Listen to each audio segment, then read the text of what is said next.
The perspective shared through this video is from a general point of view, without any intention of hurting the sentiments or beliefs of a particular group of people. All the facts and figures in this video are expected to be acquired from trusted sources. This video is solely for informational purposes. I would not wish to be a controversy starter. Rather, I'd love to be a conversation starter. Thank you. Hey, Shreya.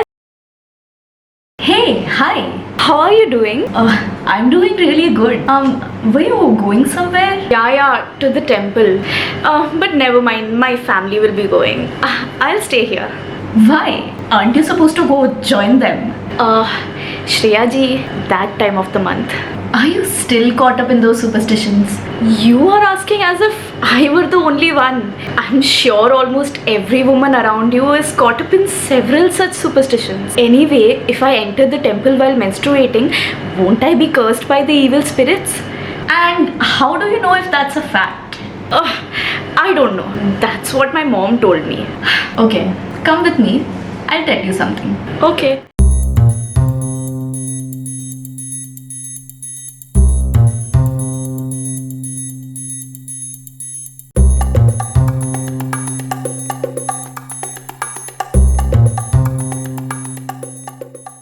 In one of the Hindu mythological texts, a scripture claims that there existed an evil being called Vritra who withheld water from people and was called the demon of drought. Now Indra, the king of gods, kills this demon by using a thunderbolt, releasing water to the people and ensuring future prosperity. Now Indra is consumed with the guilt of killing Vritra because the demon was a learned Brahmin. So Indra went to the womenkind and asked them to take his guilt upon themselves via a regular cycle of repentance, aka menstruation. In the process of washing away Indra's sins through their blood every month, the ability to menstruate was symbolized as a sort of eternal punishment that the womenkind were forced to accept. Hence, the menstrual blood since then has been considered impure.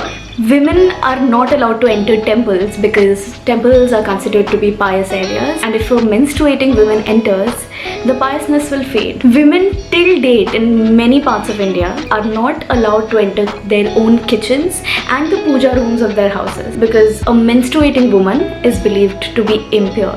Menstruating women are also not allowed to wash their hair. They deal with various kinds of dietary restrictions. They are made to sleep in separate rooms, and the list of such superstitions is endless. Period blood is not dirty blood, and a bleeding woman is not impure. In ancient times, many of these practices had scientific reasons with respect to the conditions of the world at that time, and these practices proved to be healthy for the women of those times. But throughout the years, societies have adulterated the actual reasons behind these practices, and people following them till date without knowing the facts is illogical. The take that menstruation is a topic that should only be taught to women and girls needs to be banished. All the young girls, hear me out, you know about this. Remember when you were 12 or 13 years old, you were secretly taken into your school auditorium and were shown some videos about puberty in girls, about how to use pads, about periods and everything? Applause to the initiative. But are we not committing a major mistake here?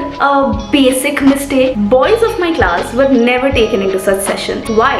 In fact, when we returned to the class and the boys inquired us about why and where we had gone, our teachers asked us to hide the fact that we had gone for a period education session and lie to the boys. It is high time we realize that menstruation is just a biological process and that the secrecy around it must go. We, by just talking about it, can start a revolution. So why not?